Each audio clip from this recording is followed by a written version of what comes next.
A abrirem suas Bíblias em 1 Pedro, capítulo de número 1.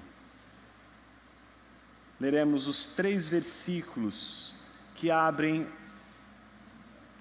o discurso de Pedro. Os versículos 3, 4 e 5. No domingo passado,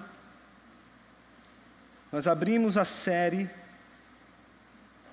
mostrando o estado e a condição dos peregrinos, que são os destinatários, aqueles para os quais Pedro se dirige. Depois de sabermos que são o povo de Deus espalhado, o povo de Deus em peregrinação, o que resta saber? O que Pedro tem a dizer a estes peregrinos? Quero convidar você a ler os versículos 3, 4 e 5.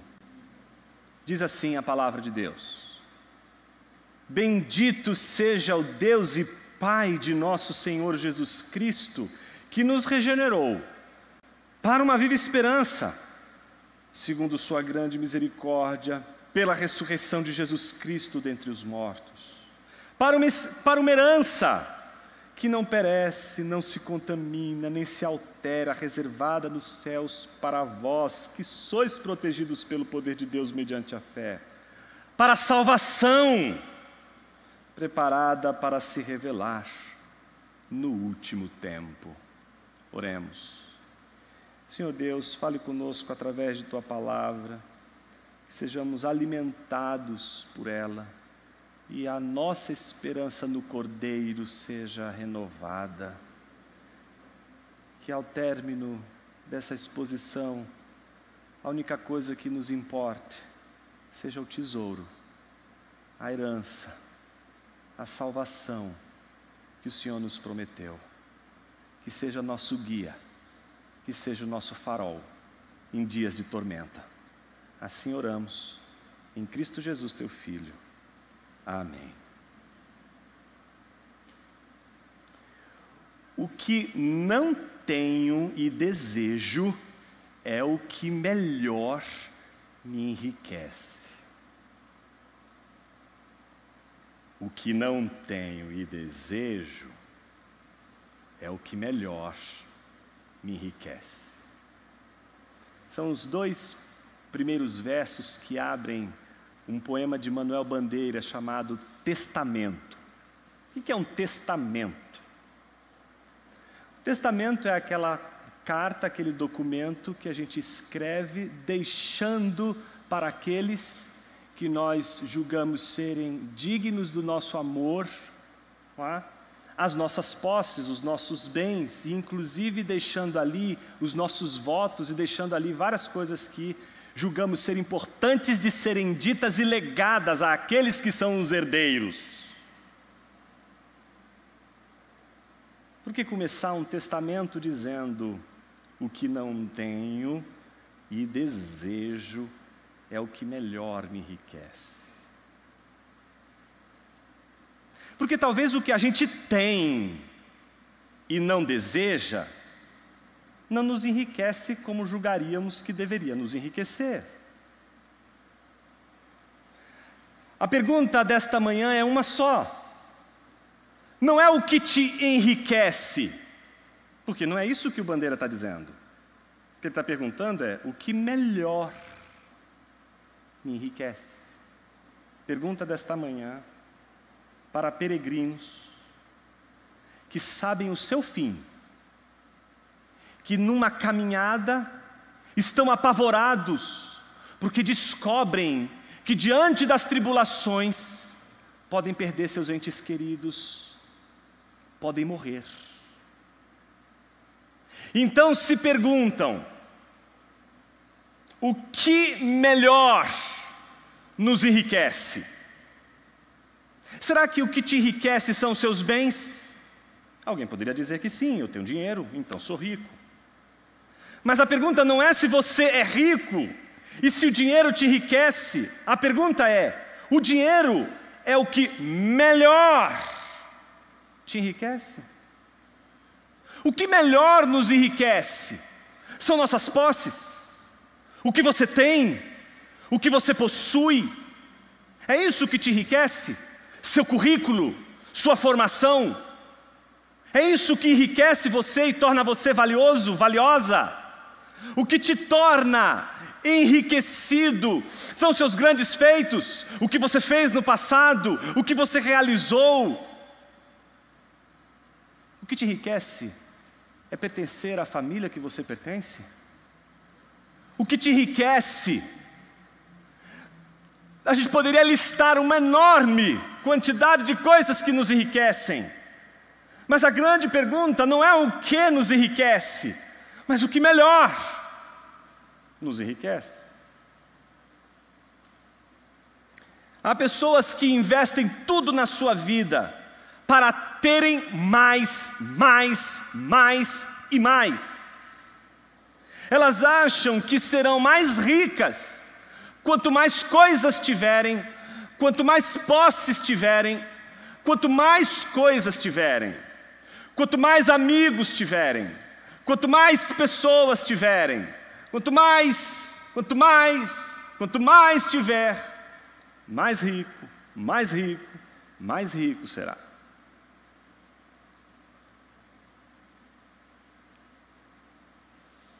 A pergunta sobre o que melhor nos enriquece não vem acompanhada apenas do desejo de possuir algo, mas do fato de que tudo aquilo que a gente deseja ter não revela apenas a nossa vontade, revela também quem você é. É como se eu estivesse dizendo a você o seguinte: diga-me o que você deseja e eu te direi quem tu és. Eu não preciso que você me diga muita coisa sobre quem é você, quando você me diz o que realmente você deseja ter. Mas há algo curioso no ter e no desejar que é incrível, não? Você nunca parou para imaginar aquela situação que é tão corriqueira na nossa vida? A gente quer ter alguma coisa porque a gente acredita que quando a gente tiver essa determinada coisa, seremos felizes e realizados. Qual é a nossa maior frustração? A gente vai, conquista, tem! E o desejo? Como continuar desejando o que temos?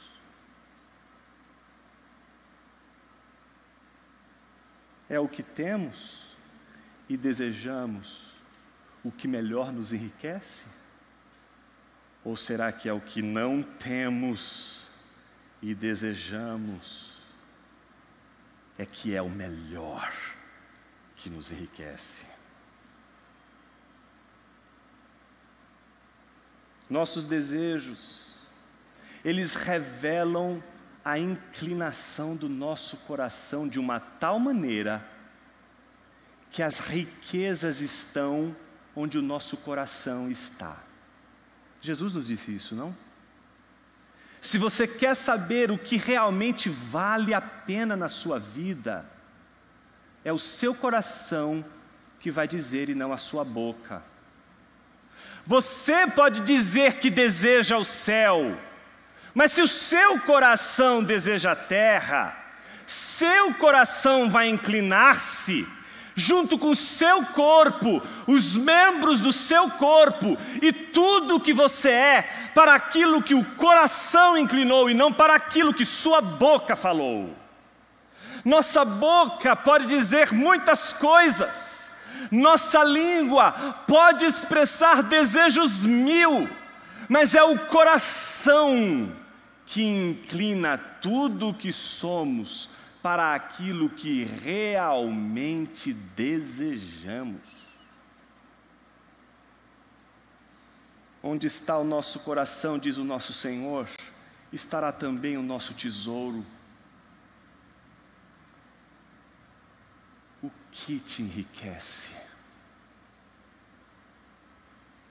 O que te torna rico?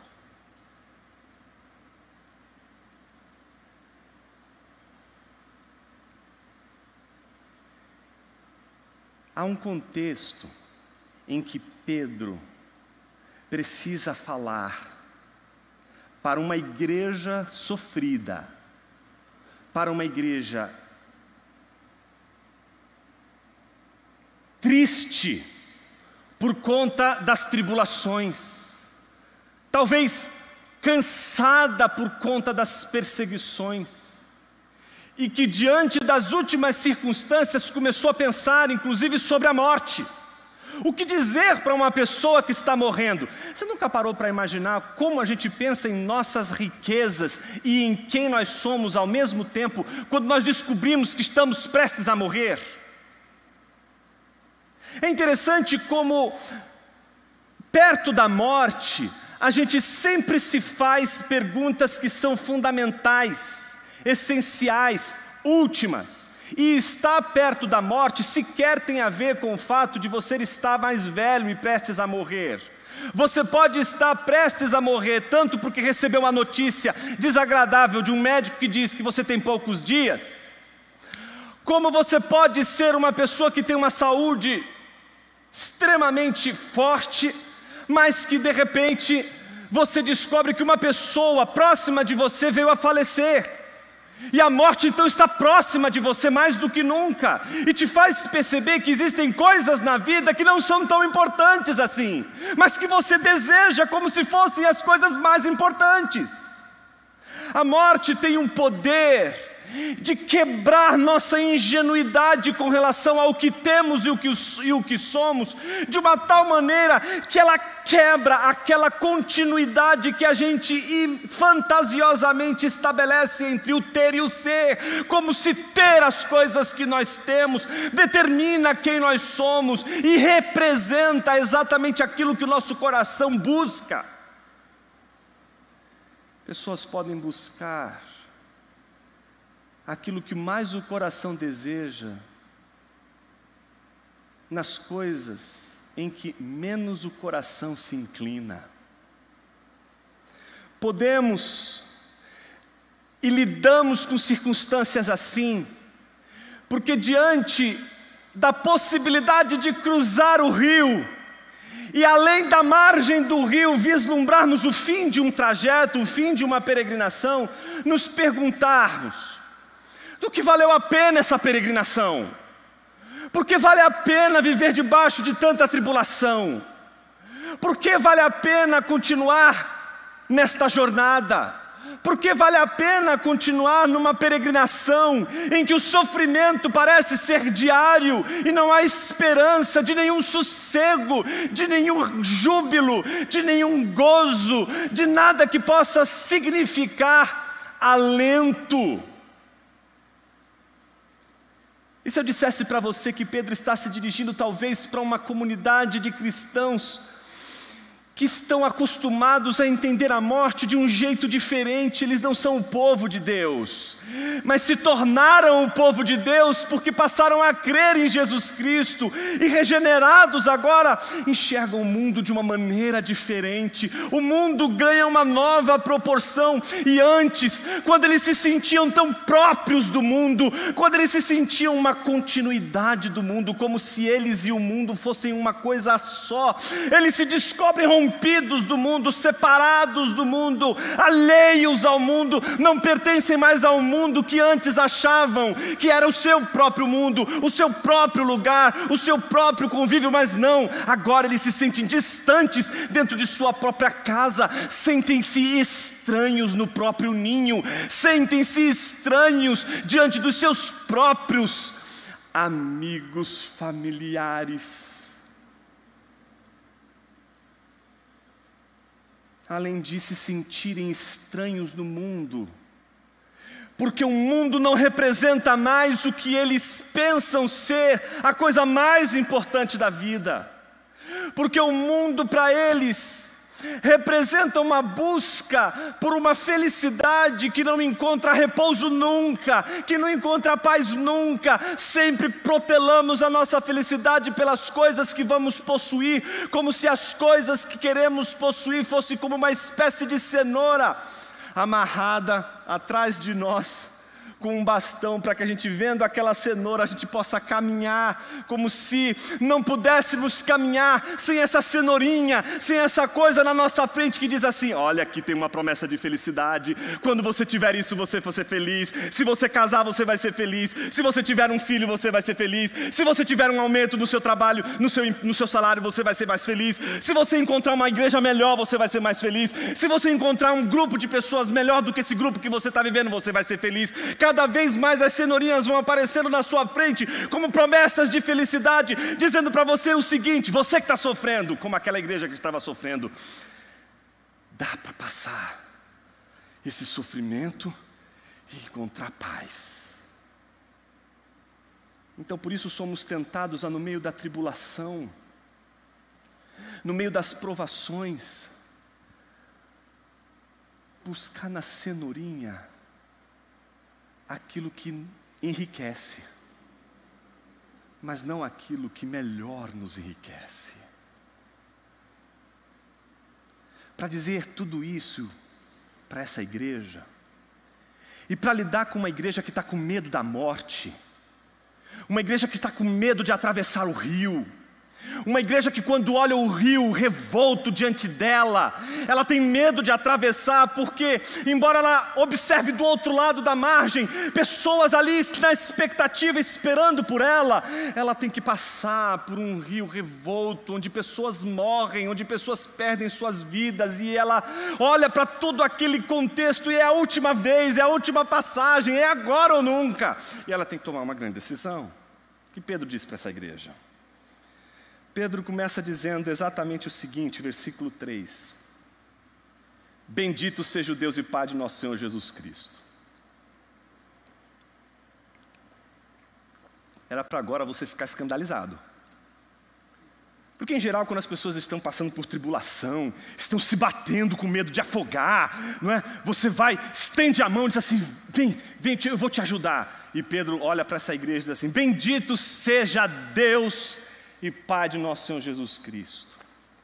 Por que uma bendição seria fundamental para uma igreja que está sofrendo?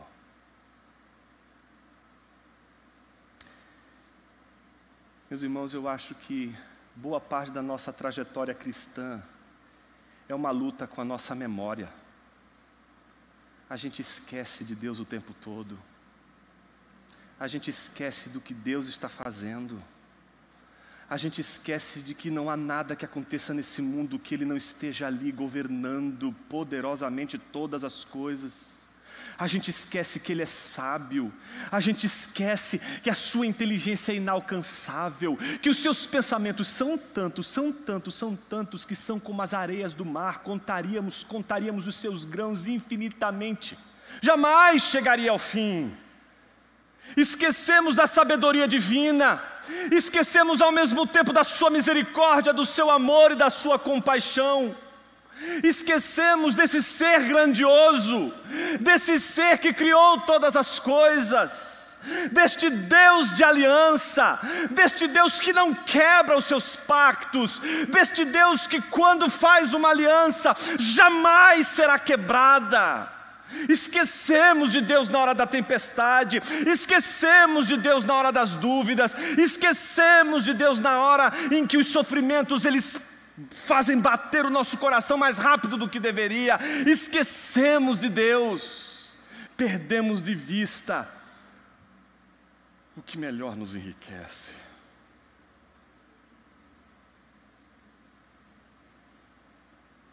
Bendito seja Deus. O que seria dizer bendito seja Deus para um povo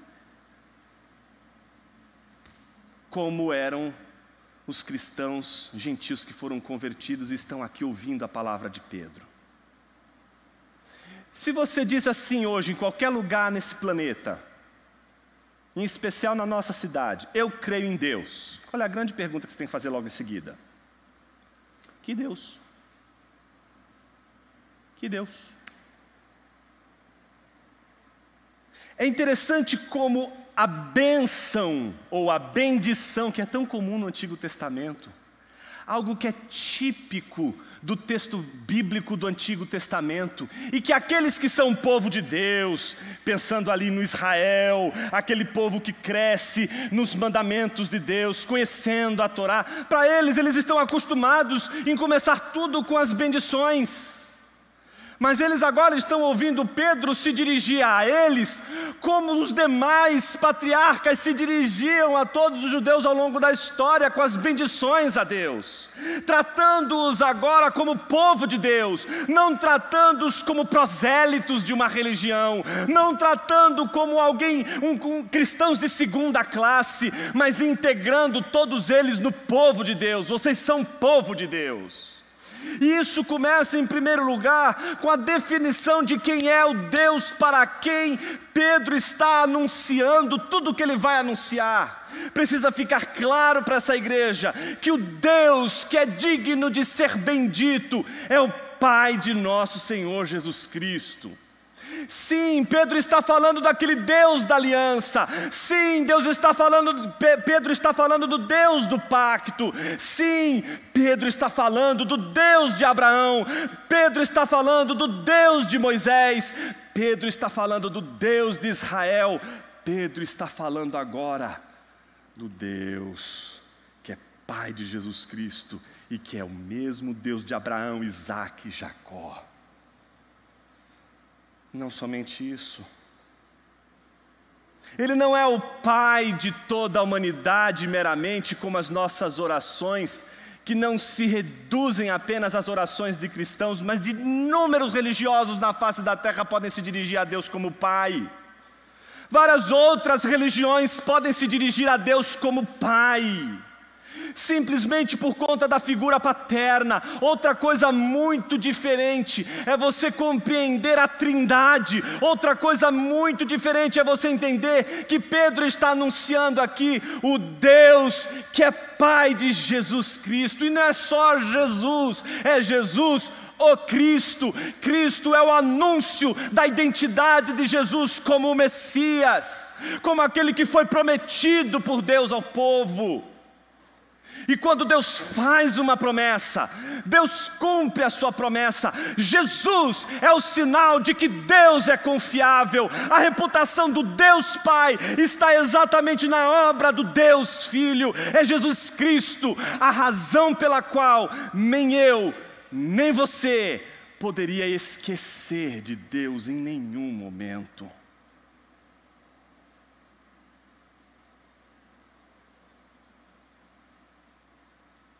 Sabemos que Pedro inicia o seu discurso bendizendo ao Deus Pai de nosso Senhor Jesus Cristo, chamando Jesus Cristo de Senhor. No contexto da Ásia proconsular, da Ásia governada pelo Império Romano, tem muito significado, porque Senhor não é só no contexto do Antigo Testamento a figura do Deus de Israel, o Deus verdadeiro, mas Senhor é o título que é dado às divindades, em especial ao imperador. Pedro abre a sua carta dizendo a todos aqueles que são estrangeiros, que foram despatriados do mundo e patriados nos céus, e que agora não são mais cidadãos da terra, mas cidadãos dos céus, que vivem na terra. Pedro então faz questão de dizer a eles, abrindo o discurso, dizendo: bendito seja Deus, Pai de nosso Senhor, quem detém o domínio, quem detém o governo, quem detém a soberania sobre o seu povo, Cristo. Ele é o Senhor do seu povo. Mas toda bendição tem uma razão, toda bendição tem um motivo. Se você bendiz ao Senhor hoje, eu vou te perguntar: por que você bendiz ao Senhor? Porque grandes coisas fez o Senhor por nós. Estamos alegres, bendizemos o seu nome. Você entende por que começar uma epístola dirigida para pessoas que estão sofrendo tribulações, começar com uma bendição é tão escandaloso? Porque em geral as bendições, elas são em contextos de festividade, são em momentos de celebração. Conquistamos a terra prometida, vamos bendizer ao Senhor. Não, A bendição está sendo oferecida num tempo desértico, num tempo de provação, num tempo de privação, num tempo de tribulação, num tempo de teste, de prova. Então começa-se o texto dizendo: bendito seja o Senhor. Aí a pergunta, claro, tem que ser uma só. Mas qual é o motivo que eu tenho para bendizer o Senhor? Talvez você seja exatamente aquele que hoje aqui está dizendo: mas qual é o motivo que eu tenho para bendizer o Senhor? Estou quase perdendo o emprego, as coisas no país estão cada vez piores, a situação na minha família está X, a situação no meu trabalho está Y, fui procurar um médico, a situação é Z, a situação está horrível, só não perde para Jó. A pergunta que naturalmente você faria é a seguinte: por que eu bendiria ao Senhor agora? Por que eu haveria de bendizer o santo nome do Senhor numa situação como essa? Qual seria a razão que você e eu teríamos para bendizer ao Senhor mesmo quando não estamos alegres? Qual razão teríamos para bendizer ao Senhor mesmo quando nos falta razão para sorrir? A razão da bendição está nos versículos a seguir. A parte 3b, 4 e 5 do texto. A parte B do versículo 3 diz de forma direta e sem nenhum titubeio, sem nenhum recurso retórico. Pedro é direto em dizer o porquê ele está bendizendo ao Senhor. Pedro diz: bendito seja o Deus e Pai de nosso Senhor Jesus Cristo, que nos regenerou. Perceba o pronome nos regenerou aí. Nos. Pedro está incluído nessa história. Pedro está presente nessa história. Pedro não está ausente dessa história, mas está presente na medida em que ele mesmo afirma que nos regenerou. Então há razões para bendizer ao Senhor. Ele nos regenerou. E aí você vai dizer naturalmente para mim: Jonas, desenvolva. Regenerou? Em que a regeneração poderia me tirar o semblante caído e trocar o meu semblante triste por um semblante alegre, ao ponto de bendizer ao Senhor? Para responder essa pergunta do porquê a regeneração teria em si tudo aquilo que a gente precisa para regozijar no Senhor num tempo mau, a gente precisa entender o para que Ele nos regenerou. E Ele nos regenerou para três coisas. Três coisas. Ele nos regenerou para a esperança, para a herança e para a salvação. Não para qualquer esperança, não para qualquer herança, não para qualquer salvação, mas para um tipo de esperança, um tipo de herança e um tipo de salvação. Observe que Pedro diz: nos regenerou para uma viva esperança. Versículo 4, para uma herança. E versículo 5, a parte final, para a salvação. Três fins são apresentados por Pedro como fins para os quais Deus, o Pai de Jesus Cristo, nos regenerou. A primeira finalidade é uma finalidade subjetiva, diz respeito ao nosso sentimento. A esperança como um sentimento, como algo do sujeito, como algo nosso, como algo que nos pertence, tem a ver com a gente, tem a ver com o nosso coração, tem a ver com a maneira como a gente vive, tem a ver com a maneira como a gente encara a vida, tem a ver com a maneira como a gente levanta de manhã para começar um novo dia, tem a ver como também a gente dorme e encerra um dia. Tem a ver como a gente começa relacionamentos, como a gente fecha as coisas e como a gente abre as coisas. Observe que Pedro diz que Ele nos regenerou para uma viva esperança. Ele não está falando meramente da esperança, mas Ele está falando de uma viva esperança. Antes da gente entender o que ele quer dizer por viva esperança, perceba os modos pelos quais recebemos essa viva esperança. Veja, segundo a sua grande misericórdia. Essa é a primeira coisa importante no versículo 3 ainda. A palavra misericórdia que aparece aí, ela é uma tradução de uma palavra importantíssima do hebraico, que está referida sempre ao nome pactual de Deus, que é Hesed, a sua misericordiosa graça. O Hesed, a misericordiosa graça, só pode ser um ato divino. Só Deus pode exercer Hesed. Só Deus pode exercer essa graça misericordiosa. Então observe que essa viva esperança vem, por um lado, por conta da misericordiosa graça de Deus, que significa, em primeiro lugar, que Deus, o Pai, derramou sua misericórdia, derramou seu amor sobre os regenerados. E é porque esse amor foi derramado, com base nesse amor, segundo esse amor que é próprio de Deus, por aquele que é incapaz de se salvar, por aquele que não tem forças para se salvar. É com esse amor, é segundo esse amor que Ele nos regenera. Mas não somente isso, Ele nos regenera não somente pelo fato de Deus ser misericordioso para conosco, mas Ele nos regenera mediante a ressurreição de Jesus Cristo dentre os mortos. Ora, o que a ressurreição de Jesus tem a ver com a nossa regeneração? Ora, se você entender a ressurreição como algo como, por exemplo, Lázaro que ressuscitou dentre os mortos, nada mesmo. Porque a ressurreição de Lázaro é só um milagre, como qualquer outro milagre que Deus pode fazer, ressuscitar um morto. Mas a ressurreição de Cristo não é a ressurreição de um morto meramente. A ressurreição de Cristo aqui é a ressurreição que inaugura a ressurreição de todos os regenerados. Não é aquela ressurreição de Lázaro, porque nem Lázaro, nem ninguém ressuscitou primeiro que Jesus.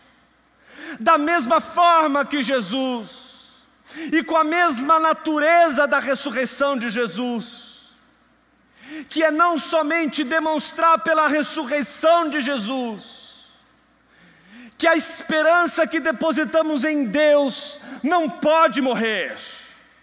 Porque se Jesus é ressurreto dentre os mortos, se Jesus está vivo, se Jesus não morreu, se Jesus permanece governando todas as coisas, se Ele permanece mediador de todas as coisas, se Jesus está vivo, a nossa esperança não pode ser morta. Se Jesus está vivo, a sua fé não pode ser morta. Se Jesus está vivo, você não pode acreditar que morreu, acabou tudo. Se Jesus está vivo, você não pode se prender às coisas meramente dessa terra. Se Jesus está vivo, você não pode olhar apenas para as circunstâncias ao seu redor. Se Jesus está vivo, você não pode olhar para a enfermidade, para o caos que seja como um ponto final. Se Jesus está vivo, nada está decidido por suas mãos ou pelas mãos dos homens. Se Jesus está vivo, a última palavra permanece dele. Entende por que a viva esperança está atrelada à ressurreição de Jesus?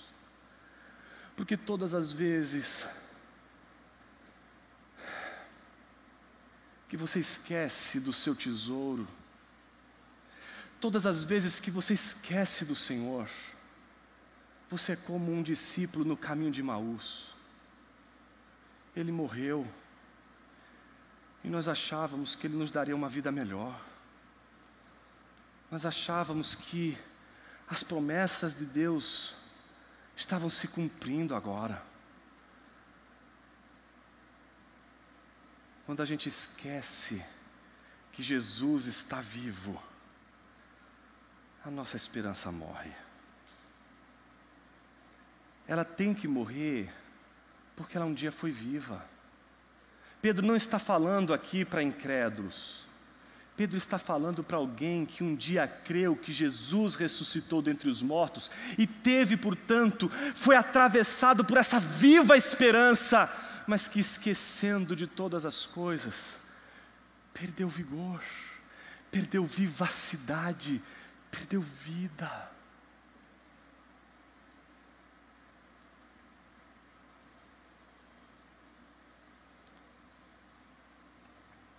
Não somente isso, não somente para uma esperança viva Ele nos regenerou, mas Ele nos regenerou para uma herança. E olha que curiosa essa herança. Quando a gente olha o texto original é bem bonitinho, porque o texto original vem ali as negativas todas bonitinhas, como a gente lida com os atributos divinos de Deus. Seria mais ou menos assim, se a gente fosse fazer de uma maneira bem parecida. Para uma herança imperecível, incorruptível, imutável. Tudo aquilo que a gente poderia aplicar ao próprio Deus. Ou seja, uma herança que não pode perecer, significa que é uma herança eterna. Significa que é uma herança, é uma coisa, e portanto já não é mais uma dimensão subjetiva, não é mais o meu sentimento. A regeneração não muda apenas uma coisa dentro de mim. Você está entendendo isso? A regeneração não faz apenas brotar em seu coração esperança. A regeneração faz você perceber que você foi feito para uma coisa que se chama herança, que você só recebe depois da morte, que você não recebe antes da morte, que se recebe depois. É depois que cruza o rio, é depois que cruza a margem, é depois que finda o dia, é depois que as trevas se apresentam dando um ponto final, é depois disso que vem a herança, uma herança eterna, uma herança que portanto nunca vai morrer, uma herança que nunca vai ser perecível. Segundo, é uma herança que não perde a sua glória, é uma herança que não perde o seu brilho.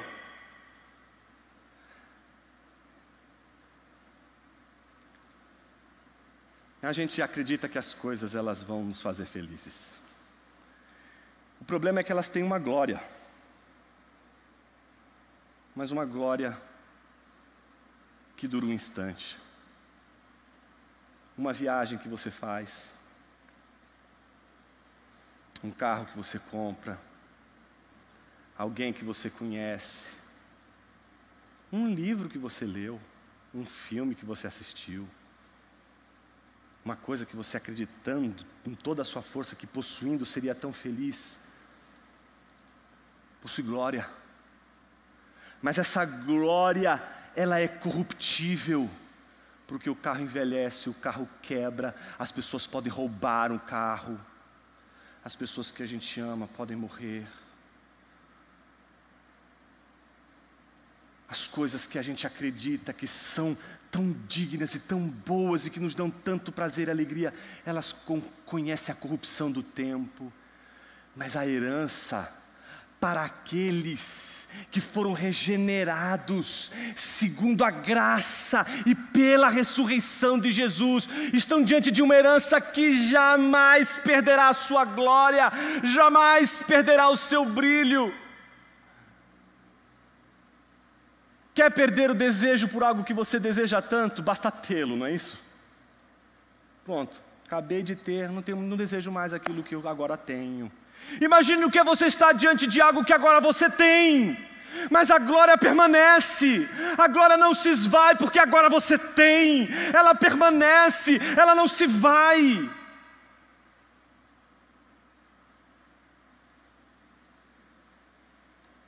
Casamentos hoje travam exatamente essa maior luta, a luta da nossa vida.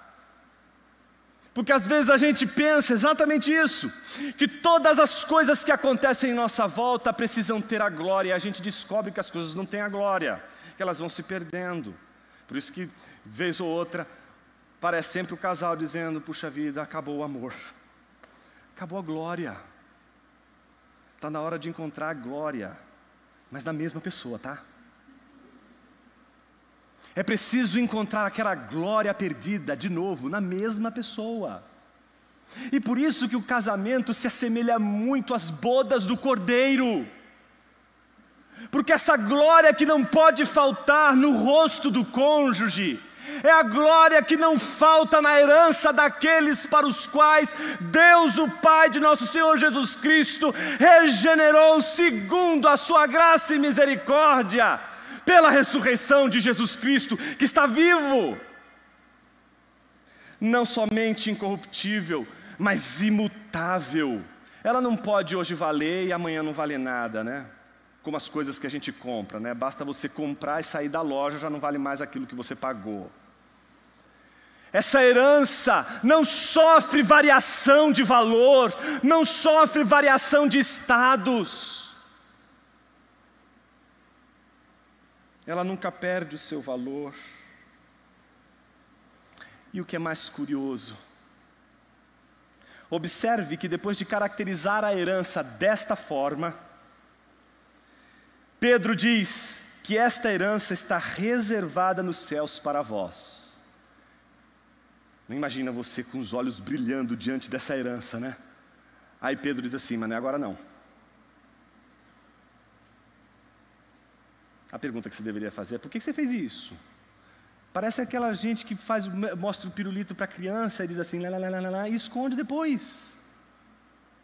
Por que fez isso?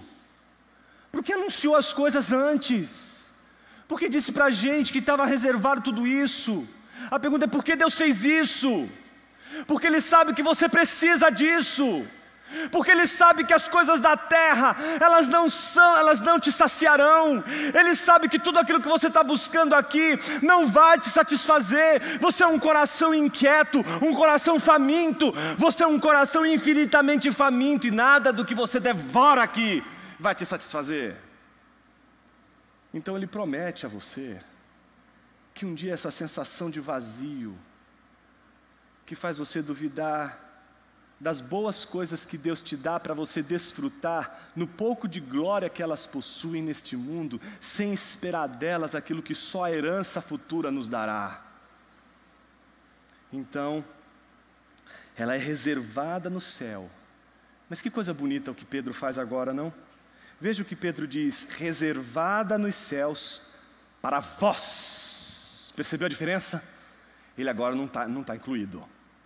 Ele não se incluiu mais. Porque não era comum fazer isso. O que é comum? Olhar para o judeu e dizer, toda essa herança aqui, essa terra prometida, toda essa glória, tudo isso aqui é para o povo eleito de Deus, a nação de Israel. O que Pedro está fazendo agora é olhando para eles, que antes não eram povo de Deus, mas que agora são povo de Deus. Ele está olhando para eles e dizendo assim, essa herança é para vós. Em outras palavras, o que Pedro está dizendo para eles, essa herança é o que enriquece vocês. O que te enriquece? O que melhor te enriquece? São seus bens, aquilo que o suor do seu rosto você conquista, ou aquilo que é a obra da graça de Deus, mas que não é para agora. Foi reservado por Deus, mas não é para agora. Foi reservado por Deus não na terra, mas no céu, mas não é para agora. Não somente isso, para vós. Vós quem? Veja como ele vai tratar esse povo que era excluído pelo povo de Israel por se considerar povo eleito de Deus e por rejeitar o Cristo, por rejeitar Jesus como Cristo.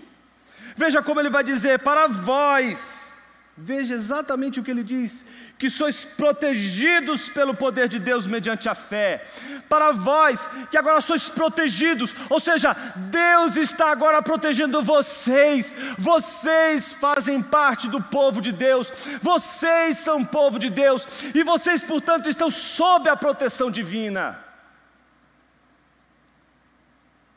Eu não sei o quanto a tribulação e as provações têm te feito desanimar e entristecer. Mas o que eu sei é que Deus, na sua palavra, diz que está nos protegendo. E só por isso, a gente pode confiar que as próprias tribulações podem representar um escudo de Deus para nos proteger. Tem gente que não consegue perceber o tamanho do seu ego, sabe? É tão gigante o ego é tão gigante, que a pessoa não consegue pensar em ninguém se não pensar nela em primeiro lugar. Todo assunto tem que ter a ver com ela. Ah, vai fazer o quê? Tem que ver comigo. Então, o ego está assim, infladão, tá certo? Grandão. É interessante que às vezes Deus põe lá um espinho na carne, não é isso? Mas o espinho na carne é para destruir, o espinho na carne é para matar, o espinho na carne representa o ódio de Deus com relação ao orgulhoso, vaidoso. Não, o espinho na carne é o meio pelo qual Deus nos salva, nos protege. Uma pessoa arrogante, ensimesmada, se ela não tiver um freio, ela não vai destruir só ela não, ela vai destruir quem está ao redor. Esse aqui é o problema. Ela é uma bomba que quando explode, acerta todo mundo ao seu redor. Ela não fere só ela mesma, ela fere todo o seu entorno.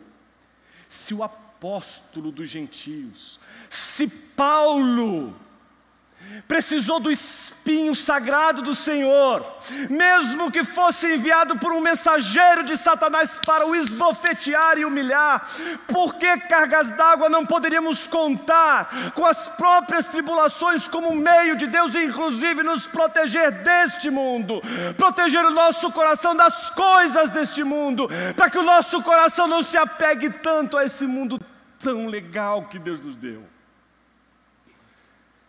Sabe aquelas coisas mais legais da vida? Elas nos prendem como a gente queria eternizar. E aí a gente vai se sentindo à vontade. E a gente já não se sente mais estranho. A gente está tão preso que a gente não consegue se desapegar nem das coisas, nem do mundo. As tribulações são o meio pelo qual Deus gera em nós o desapego com o mundo e o apego com o Senhor. Ah, mas Jonas, isso aí não cai numa espécie de separação entre Deus e o mundo? Não. O desapego com o mundo não significa simplesmente sair do mundo. Significa não ser mais escravo do mundo. Viver no mundo sem ser dominado por ele.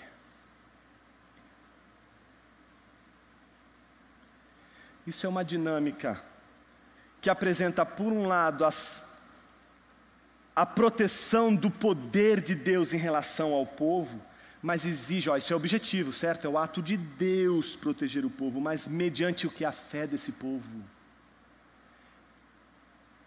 Somos peregrinos, mas só peregrinaremos nesse mundo se nós crermos em Jesus. É a nossa fé e a proteção divina, tudo aquilo que a gente precisa para a nossa jornada.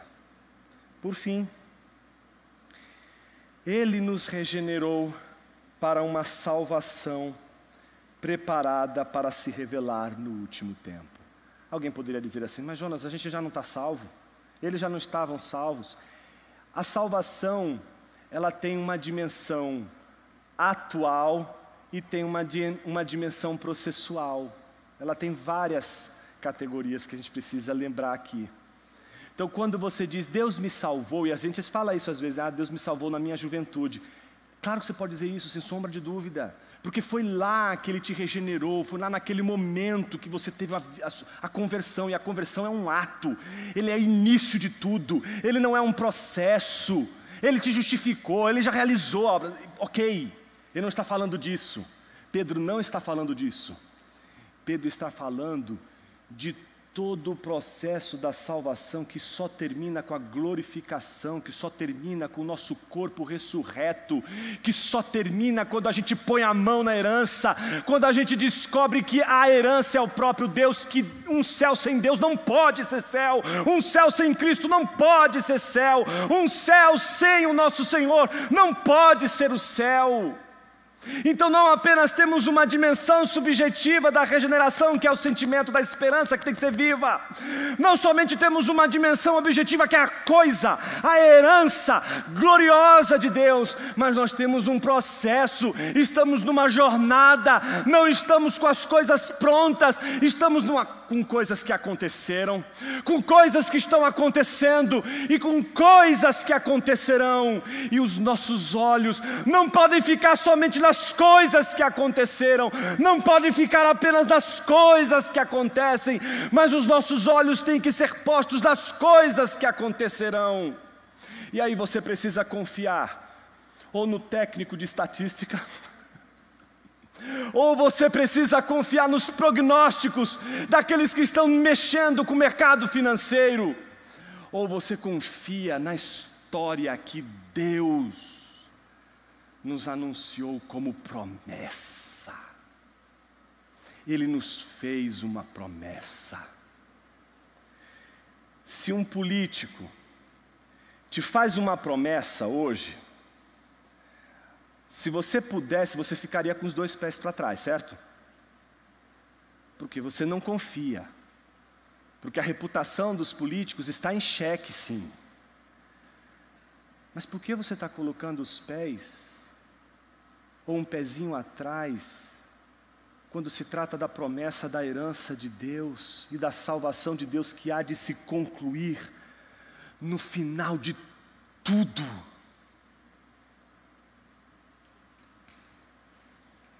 O que está manchando a reputação de Deus ao ponto de você não confiar nele?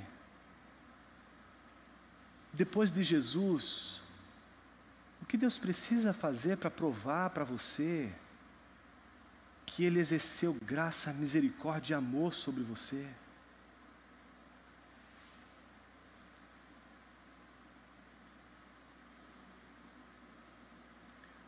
O que não tenho e desejo é o que melhor me enriquece.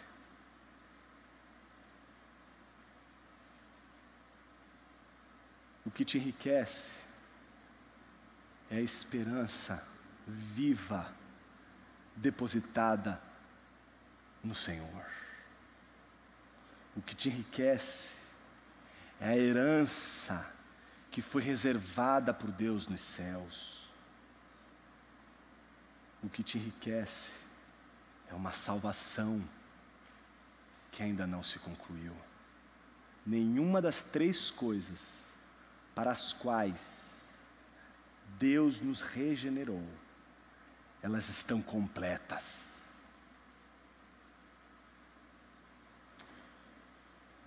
O hino que a gente vai cantar para encerrar o nosso culto hoje, ele é a conclusão do nosso sermão. Se você abrir agora o seu boletim, você vai ver que esse hino do século XIX, Ouço harpas celestiais, ele descreve a história de um cristão no fim de sua peregrinação. É o hino de alguém que sabe que vai morrer.